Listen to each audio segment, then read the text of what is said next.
Hello students, this is Poonam Singh and today we are going to start another concept of chapter number 2 from your microeconomics book, that is central problem of an economy. And the topic which we are going to cover today is concept of opportunity cost and marginal opportunity cost as well as MRT or marginal rate of transformation. Okay, so let's get started. Now before proceeding further, let's first of all discuss about what is opportunity cost. Now as far as opportunity cost is concerned, it talks about the opportunity which you have left, but that opportunity also has some value. So the value of the foregone opportunity is called as opportunity cost. Okay, or the next best alternative even you can say. So here it's written opportunity cost is defined as the value of a factor in its next best alternative use. It means ऐसा कोई भी particular opportunity या कोई भी ऐसा सामान right या कोई भी चीज़ जिसको आपने चूज़ किया लेकिन उसके बदले में कोई ऐसी भी चीज़ होगी जिसको आपने चूज़ नहीं किया, तो वो जो चीज़ आपने छोड़ दिया यानी कि उसका जो अल्टरनेटिव यूज़ था, उसका जो वैल्यू था, जो आपने सेक्रीफाइस किया, that is called as opportunity cost. It is the cost of forgone का मीनिंग क्या होता है? फॉरगॉन का मतलब होता है sacrificed. It is the cost of forgone alternative यानी कि वो अल्टरनेटिव, वो चॉइस जो आपके पास अवेलेबल थी बट आपने उसको अवेल नहीं किया, बल्कि उसके बदले आपने कोई और अपॉर्चुनिटी को ग्रैब किया, लेकिन जो अपॉर्चुनिटी आपने छोड़ दी उसका भी एक प्राइस था, right? So that is called as the cost of forgone alternative. For example, this is A and this is B. These are two companies. I got the job offer from both the companies, but this A company offers me 70,000 salary and B offers me 80,000 salary. Now you tell me, which would be the best opportunity for me when I have to compare? So definitely B. I'll choose B, as if here I'll get 80,000 salary, just 10 times more than that of A. So I have chosen B. But what I left, the next best alternative यानी कि next best choice, that is A. इसका भी तो कोई value था. How much? 70,000. So ये जो 70,000 ये क्या है? मेरा opportunity cost है. ठीक है. It is defined as the value of the benefit that is sacrificed by choosing an alternative. तो ये क्या करता है? ये डिफाइन करता है उस वैल्यू को, यानी कि उस बेनिफिट को जो आपने सेक्रीफाइस कर दिया क्योंकि आपने कोई और बेटर ऑप्शन को चूज़ किया था. So that is the reason it is known as opportunity cost और transfer earning of a factor. इसको हम क्या कहते हैं? अपॉर्चुनिटी कॉस्ट भी कहते हैं और transfer earning of a factor के नाम से भी इसको जाना जाता है. So I hope opportunity cost क्या है that is clear to you. So now moving on.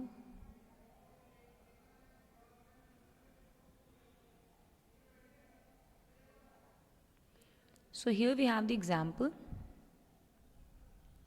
A person is working in college A, right, at a salary of 70,000 per month. He has two more options to work. एक व्यक्ति है, right, person, जिसके पास वो क्या करता है? वो अभी ऑलरेडी कॉलेज ए में पढ़ता है, यानी कि he is already studying in college A. ठीक है. उसकी सैलरी, प्रेजेंट सैलरी क्या है? 70,000 पर मंथ वो ऑलरेडी अर्न कर रहा है. ठीक है. To work in college C at 65,000 per month, to work in college D at 62,000 per month. ठीक है. तो वो और कहाँ काम कर सकता है? उसके पास और जो दो ऑप्शंस अवेलेबल थे काम के लिए, ठीक है, अभी कहाँ पे उसने कौन सा चूज़ किया? 70,000, लेकिन उसके पास उस टाइम पर दो और ऑप्शंस अवेलेबल थे. वो दो ऑप्शंस कौन से थे? To work in college C and D. C में उसको 65,000 की सैलरी मिलने वाली थी और डी में उसको 62,000 की। Now you tell me which would be the best next alternative, जिसको हम अपॉर्चुनिटी कॉस्ट भी कह सकते हैं। तो in this case the opportunity cost of working in A, यानी कि वो कॉस्ट जो उसको चुकानी पड़ रही है, जिसका भी एक वैल्यू था जब उसने इस अपॉर्चुनिटी को ग्रैब किया, तो वो कॉस्ट, वो working you can say it as that is that particular cost जो कि he is paying for working in A, यानी ए में वर्क करने के लिए उसने उस चीज़ को छोड़ा है, तो उसकी जो वैल्यू थी ना वो उसने सेक्रीफाइस की है। That is the next best alternative कौन सा उसका? 65,000 per month. The salary he would get from college C, the cost of forgone alternative. कौन सा ऑल्टरनेटिव है ये? वो जो कि उसने छोड़ दिया, because it is the value of the next best alternative between college C and D, क्योंकि ये नेक्स्ट बेस्ट अल्टरनेटिव था फॉर ए। अगर ए कॉलेज है और सी है और डी है, तीन कॉलेज हैं हमारे पास, राइट, और उसको अभी 70,000 वाली जॉब उसने ऑलरेडी ले लिया, ये ले रहा है वो, लेकिन कौन सा बेस्ट ऑल्टरनेटिव है उसके बाद अगर वो 70 नहीं लेता तो दैट विल बी 65,000। यही नेक्स्ट बेस्ट ऑल्टरनेटिव है बिटवीन सी एंड डी। तो this is called as opportunity cost, the cost of forgone opportunity or the alternative. ठीक, coming to the next. Now this we will understand with the help of a graph also. A plot of land can be used to cultivate wheat and rice both. देखो एक piece of land है हमारे पास, ठीक है, इस piece of land में आप दोनों ही grow कर सकते हो, आप चाहो तो wheat भी grow कर लो, आप चाहो तो rice भी grow कर सकते हो. If the farmer uses this plot of land to produce rice which earns him 10,000 और 1,000 रुपीज़, अगर सपोज फार्मर ने ये डिसाइड किया कि वो इस प्लॉट पर क्या ग्रो करेगा? राइस ग्रो करेगा, वीट नहीं। क्यों? क्योंकि जो राइस है अगर वो ग्रो करता है तो उसको कितने का फ़ायदा मिलेगा? 1,000 रुपीज़ उसको अर्न होंगे अगर वो राइस को ग्रो करता है, ठीक। 10 opportunity cost of the rice would be, तो ये जो राइस का प्रोडक्शन का उसने जो डिसाइड किया, तो इस राइस की जो अपॉर्चुनिटी कॉस्ट होगी वो क्या होगी? वही कॉस्ट जो वीट की थी जो उसने सेक्रीफाइस किया है। तो वीट कितने का प्रोडक्शन देता है उसको? 500 रुपीज़ का। तो ये क्या है उसका नेक्स्ट बेस्ट ऑल्टरनेटिव और द फॉरगॉन ऑल्टरनेटिव, ठीक है। So I hope it is clear to you with the help of this graph. Now coming to the next, अब हमें क्या पढ़ना है? मार्जिनल अपॉर्चुनिटी कॉस्ट, राइट, जिसको हम MOC भी लिखते हैं इन शॉर्ट फॉर्म। और इस मार्जिनल अपॉर्चुनिटी कॉस्ट को मार्जिनल रेट ऑफ ट्रांसफॉर्मेशन के नाम से भी जाना जाता है। मार्जिनल रेट ऑफ ट्रांसफॉर्मेशन को हम MRT भी लिख सकते हैं in short form. So what does this marginal, देखो वर्ड मार्जिनल का मतलब क्या होता है, सबसे पहले हमें ये समझ लेना चाहिए। मार्जिनल वर्ड का मतलब होता है वन एडिशनल, या हम कह सकते हैं अगर वन भी ना ऐड करूँ मैं तो मुझे डायरेक्टली ये कहना चाहिए कि मार्जिनल मीन्स एडिशनल, ठीक है। क्या? एडिशनल, यानी कि एक्स्ट्रा जो आप कंज्यूम कर रहे थे। सपोज मैं एक एप्पल खाया मैंने पहले, नेक्स्ट जब कंजम्पशन मैंने किया तो मैंने 2 एप्पल खाए, तो कितना एक्स्ट्रा खाया? 1 Apple minus 2 apples, how much extra? 1 Apple was extra. तो जो एक या एक से ज़्यादा जो भी कंजम्पशन का आपका एडिशनल यूनिट है previous to the current one, तो वो कहलाता क्या है? वो मार्जिनल अपॉर्चुनिटी कॉस्ट कहलाती है, वो मार्जिनल कहलाता है एक्चुअली, ठीक है। अब अपॉर्चुनिटी कॉस्ट जब उससे रिलेट होती है तो वो क्या बनता है? Let's see, if the resources are transformed one use to the another. अगर सपोज हम प्रोडक्शन कर रहे थे, अभी तक हम 2 कमोडिटीज़ की बात करते हैं यहाँ पर, एक्स कमोडिटी है और वाई कमोडिटी है। अभी तक हम एक्स का प्रोडक्शन कर रहे थे, ठीक है, लेकिन क्योंकि हम एक्स का डिमांड नहीं रह गया मार्केट में, तो हमने ये डिसाइड किया कि उसी लिमिटेड रिसोर्सेज में ही अब हमें कुछ नया बनाना चाहिए, क्योंकि रिसोर्सेज हम बढ़ा नहीं सकते, रिसोर्सेज उतने ही हैं, ठीक है। तो उस लिमिटेड रिसोर्स, लिमिटेड टेक्नोलॉजी में हमने डिसाइड किया कि अब हम एक्स का प्रोडक्शन कम करेंगे, बंद नहीं कर रहे हैं, कम करेंगे, सेक्रीफाइस करेंगे, और किसका प्रोडक्शन बढ़ाएंगे? वाई का।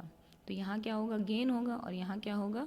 लॉस होगा, ठीक है। लॉस क्यों होगा? क्योंकि आप एक एक यूनिट सेक्रीफाइस करोगे, वहाँ एक यूनिट का प्रोडक्शन बढ़ाते चलोगे।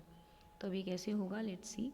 सो it's written, it is obvious that there would be a loss in the production of one good in order to increase the output of another good. तो ये एकदम क्लियर है कि अगर हमें x का प्रोडक्शन कम करना है तो डेफिनेटली उसके कुछ अमाउंट ऑफ गुड्स को हमें सेक्रीफाइस करना होगा, उसका प्रोडक्शन उतना कम करना होगा, तभी हम दूसरे वाले गुड्स का क्या कर पाएंगे, प्रोडक्शन का जो आउटपुट है वो बढ़ा पाएंगे.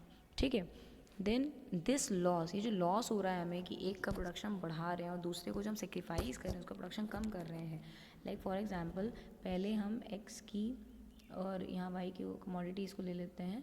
x का सपोज हमने अभी तक 10 यूनिट्स बना रहे थे, अब क्या कर रहे हैं 9 यूनिट बना रहे हैं और यहाँ पर 1 यूनिट हमने यहाँ प्रोड्यूस किया, फिर इसको 9 से 8 कर दिया, यहाँ 2 यूनिट प्रोड्यूस किया. तो ये क्या है, ये कंटिन्यूसली डिक्लाइन कर रहा है x. ठीक है. और y क्या कर रहा है, ये कंटिन्यूसली इंक्रीज़ कर रहा है क्योंकि यहाँ पे हम प्रोडक्शन बढ़ा रहे हैं और वहाँ पे प्रोडक्शन हम कम कर रहे हैं. ठीक है. So this is the reason, इसको हम कहते हैं मार्जिनल अपॉर्चुनिटी कॉस्ट, यानी कि वो कॉस्ट जो आपने फॉरगॉन किया, यानी कि उस पर्टिकुलर कमोडिटी जिसका सेक्रीफाइस करके आप नया कमोडिटी बना रहे हो, तो वो एक मार्जिनल यानी कि एडिशनल, यानी कि एक एक्स्ट्रा यूनिट जो आप उधर बढ़ाओगे तो इधर उतनी यूनिट सेक्रीफाइस करनी पड़ेगी या उससे कम या उससे थोड़ा ज़्यादा सेक्रीफाइस करना पड़ेगा. So I hope now you have understood that what is marginal opportunity cost and marginal rate of transformation. So now let's move on. Now what is the meaning? What is the meaning of MOC or marginal rate of transformation, or you can say it as marginal opportunity cost. So MOC is the loss of output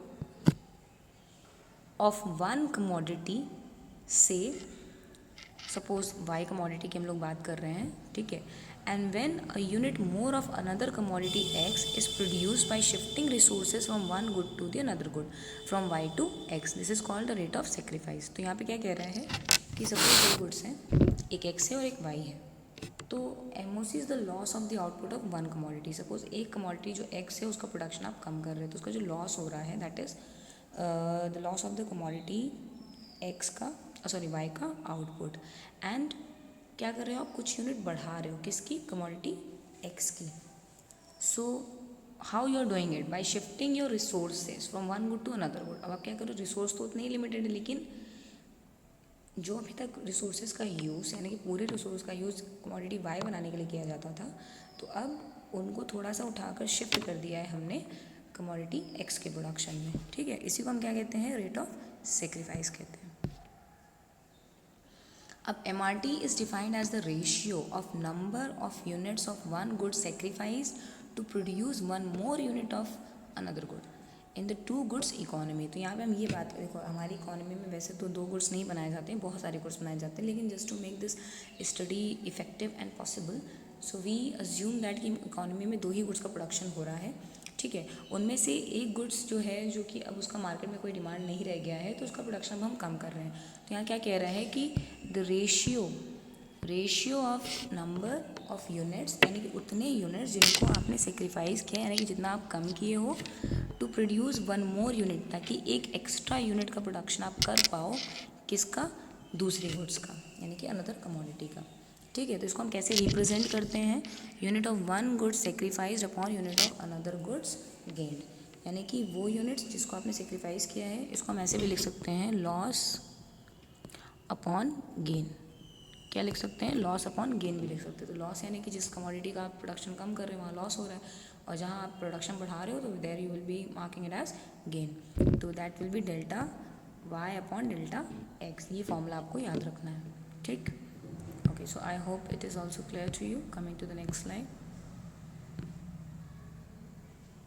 अब एक graphical presentation देख लेते हैं of the same formula with the help of a hypothetical question. तो as we know that कि हम जब बात करते हैं मार्जिनल अपॉर्चुनिटी कॉस्ट की, तो we discuss about one additional production, है ना. उसके लिए हमें एक कमोडिटी को सेक्रीफाइस करना होता है, दूसरे का प्रोडक्शन बढ़ाते हैं. लेकिन ये जो प्रोसेस होता है, ठीक है, in this process we have only two commodities और उसके कुछ कॉम्बिनेशंस होते हैं. तो जो कॉम्बिनेशन बनेगा वो कॉम्बिनेशन ABCD ऐसे कोई भी कॉम्बिनेशन हो सकता है. ठीक है.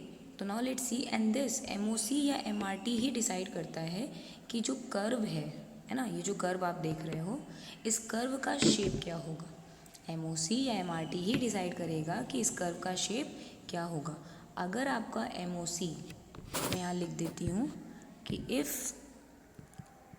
MOC कैसा है, इंक्रीज़ हो रहा है। देखो यहाँ पे इंक्रीज़ हो रहा है 10, 20, 30, 40, तो इंक्रीज़ हो रहा है। तो आपका शेप कैसा होगा, ऐसा होगा, यानी कि ये कॉन्केव है। लेकिन अगर MOC क्या हो जाए, डिक्रीज़ होने लगे, यानी कि 40, 30, 10, 20, 10 ऐसा हो जाए, तो ये शेप कॉन्वेक्स हो जाएगा, ऐसा बनेगा। और अगर आपका MOC कांस्टेंट हो, कांस्टेंट का मतलब 10, 10, 10, 10, 10 ऐसा हो, तो ये शेप कुछ ऐसा स्ट्रेट बनेगा। ठीक है, ये आपको याद रखना है। नाउ कमिंग टू दिस, तो हमारे पास कितने कॉम्बिनेशन है, we have combination A to E, ABCDE। कितने गुड्स हैं हमारे पास, एक कमोडिटी X है और एक कमोडिटी Y है, और इसमें X का जो नाम है वो वीट है, वीट क्लोथ है, और दूसरा क्या है, क्लोथ है। ठीक है, वीट का प्रोडक्शन आप देखो तो हम इंक्रीज़ कर रहे हैं, और वाई यानी कि क्लोथ का प्रोडक्शन क्या हो रहा है, वो डिक्रीज़ होता चल रहा है। तो यानी कि ये वो कमोडिटी है जिसको हम सेक्रीफाइस कर रहे हैं, क्योंकि इसका प्रोडक्शन क्या हो रहा है, डिक्लाइन हो रहा है। तो here we are getting loss, और यहाँ पे क्या है, हम एक यूनिट बढ़ा रहे हैं, तो इट इज़ गेन। तो हमें वही करना होता है, लॉस अपॉन गेन। तो अगर सपोज 0 था, पहले कुछ भी प्रोडक्शन नहीं हुआ, तो यहाँ 100 था, यहाँ पे प्रोडक्शन पहले पूरा प्रोडक्शन 100% प्रोडक्शन कहाँ हो रहा था, हम वाई का प्रोडक्शन कर रहे थे, यानी क्लोथ्स का कर रहे थे। देन देखा गया मार्केट में क्लोथ्स का जो सेलिंग है वो इतनी नहीं हो रही है, तो हम अब शिफ्ट करना चाहते हैं क्लोथ से वीट पर। ठीक, तो हमने यहाँ पे इसका कुछ परसेंटेज से क्या कर दिया, प्रोडक्शन कम कर दिया, और यहाँ पर इंक्रीज़ कर दिया। ठीक है, इस तरह से हम इंक्रीज़ करते चलेंगे यहाँ पे, और यहाँ डिक्रीज़ होता चलेगा, और एक टाइम ऐसा आएगा कि ये नील हो जाएगा। ठीक, अब आपको ये कैसे निकालोगे कि लॉस और गेन ये कैसे कैलकुलेट हो रहा है, हमें ये देखना है। इसके लिए क्योंकि यहाँ चेंज की बात हो रही है, डेल्टा चेंज की बात हो रही है, राइट। तो चेंज कैसे कैलकुलेट करते हैं, देखो पहला क्या है, पहले तो यहाँ 0 था, यहाँ 100 था, पूरा 100% प्रोडक्शन वाई का हो रहा था, तो यहाँ डैश होगा, पहला कॉलम डैश होगा। सेकेंड में क्या करना है आपको, 1, यानी कि अब जो ये इनके बीच का जो चेंज है, 0 to 1 के बीच का जो चेंज है वो तो 1 ही आएगा, और 100 to 90 के बीच का चेंज क्या आएगा, 10 आएगा। तो ये आपने लिख दिया 10/1। 10 पहले और 1 नीचे क्यों है, क्योंकि ये डेल्टा वाई है, ये डेल्टा वाई है, और ये डेल्टा क्या है, एक्स है। ठीक है, और ये वाई है, तो इसलिए y/x, यही बताया था फॉर्मूला में हमने आपको भी। फिर 1 से 2 में कितने का डिफरेंस है, 1 का, और 90 से आपके 70 में 20 का डिफरेंस है। फिर इस तरह 70 से 40 का डिफरेंस, 40 से 0 का डिफरेंस। तो ये इस डिफरेंस को आप कैलकुलेट करोगे delta Y upon delta X, and then you can see this with the help of this graph, कि जैसे ही हम पहले हम कितना प्रोड्यूस कर रहे थे, 100 था, यहाँ पे कितना सपोज मान के चलो 90 है। ठीक है, और ये आपका कितना है, 1 यूनिट मान के चलो।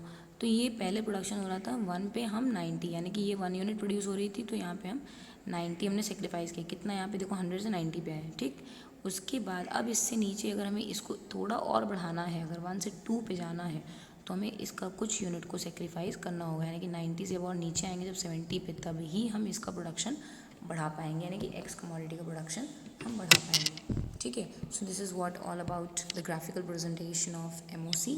Now I hope it is clear. So thank you so much for watching this video. If you have any doubt in this particular video, please comment in the comment box. We'll surely reply to you for whatever the doubts you have related to the topic. If any other doubt also you have, you can you can say it as, you can mention it in the comment section without any kind of problems, right? And we'll be meeting now in the next class. So till then, goodbye and take care.